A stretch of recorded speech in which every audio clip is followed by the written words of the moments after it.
Bonjour à tous, pour cette seconde vidéo, je vais vous parler du pattern de performance. Qu'est-ce que le pattern de performance? Alors c'est quand on essaye de performer, comme son nom l'indique, c'est-à-dire qu'on essaye d'être au top. Vous savez, quand on essaye un peu de tout contrôler, d'avoir, voilà, d'être, dans mon cas, une psy au top, qui stresse jamais, qui n'angoisse jamais, toujours zen et pleine d'énergie, une maman au top, à l'écoute, qui joue avec ses enfants, une femme au top qui est là pour son mari, mais aussi une maison qui est bien rangée, propre, qui prépare des bons repas, équilibré. En fait, être tout le temps au top. C'est ça, le pattern de performance. Est-ce que vous êtes coincé dans ce pattern de performance ou pas? Moi, j'ai longtemps été beaucoup dans cette performance. Et j'ai appris à lâcher. Je ne vais pas vous dire que j'y suis plus du tout, ce ne serait pas vrai. Le problème de ce pattern de performance qui nous a été enseigné depuis qu'on est très jeune, en fait, depuis qu'on est en classe, ouais, il faut être bon en maths, il faut être bon en français, mais ça serait bien aussi d'être bon en anglais, en histoire, en sciences. Et puis si on est bon dans une matière, on nous dit ouais, tu pourrais faire un petit effort sur l'autre matière. Ouais, mais t'as diminué un petit peu, t'as baissé un peu en anglais, ça serait bien de faire mieux. En fait, on est en train de nous dire qu'on n'est pas complet, qu'on n'est pas parfait tel qu'on est. Il faut tout le temps être plus et plus et plus.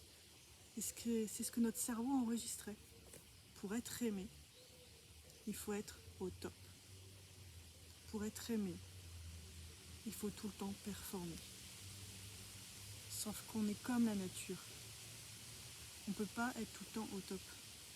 Pensez que les arbres, là, derrière moi, ils vont garder leurs feuilles toute l'année. Ils vont jamais perdre leurs feuilles. Mais si, là c'est un poirier juste derrière moi. Il va donner ses poires. Et puis après, ses feuilles vont tomber.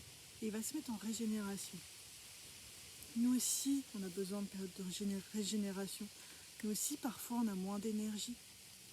Accueillons, au lieu de nous critiquer, au lieu de nous taper dessus. C'est-à-dire, moi, je vais prendre un de mes exemples avant. Quand j'essaie de performer, en tant que psychologue, vous imaginez, je me lève le matin et ce matin-là, je suis stressée. Je suis un peu angoissée, je ne sais pas pourquoi. Et là, je me dis, oh là là, non, mais si je montre ça à mes patients, qu'est-ce qu'ils vont penser?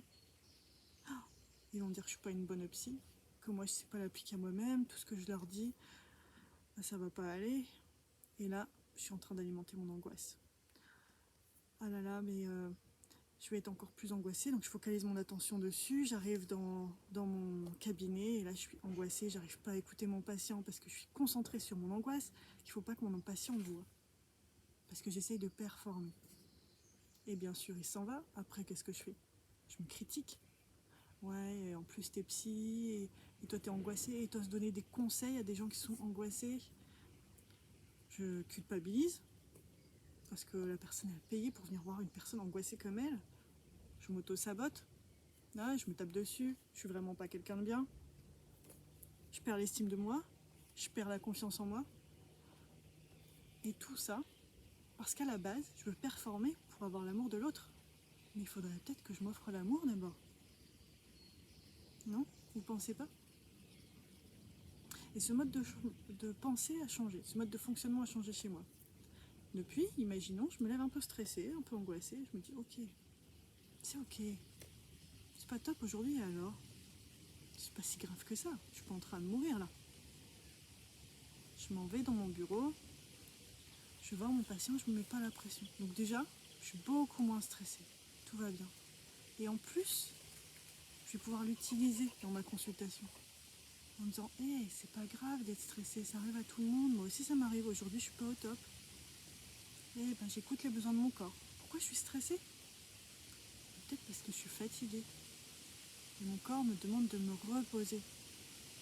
Et pas de rentrer et de commencer à faire le ménage, le linge, faire les jeux avec les enfants, être à l'écoute de tout le monde. Non, mon corps là il dit stop.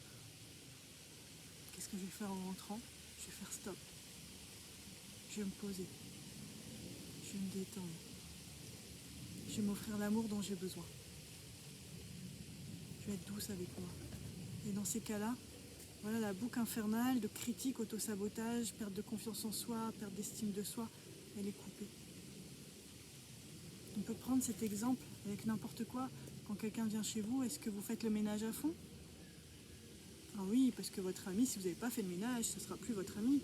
Elle ne va plus vous aimer, c'est bien connu.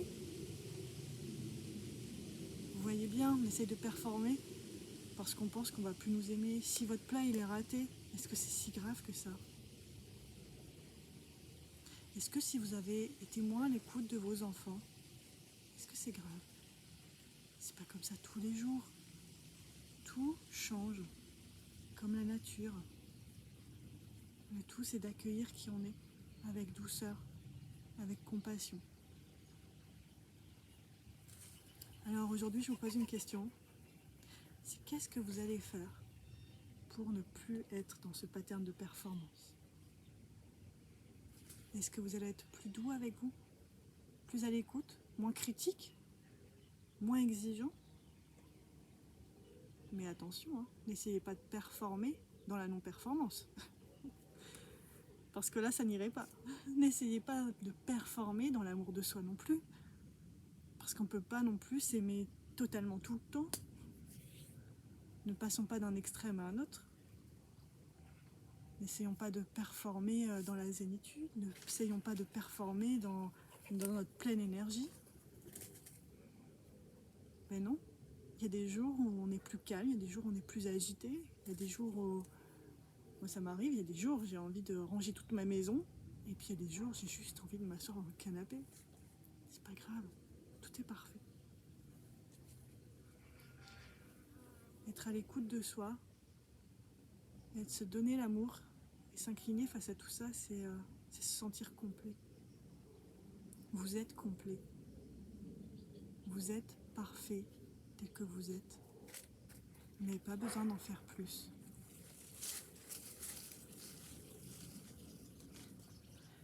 Alors, j'espère que cette vidéo vous a plu également.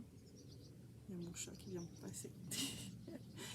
Voilà, j'espère que cette vidéo vous a plu. N'hésitez pas à partager si vous pensez que ça peut aider certaines personnes. Et mettre un petit pouce ou vous abonner à ma page YouTube si ces vidéos vous intéressent. Je vous souhaite une belle journée à l'écoute de vous, avec bienveillance. À très bientôt.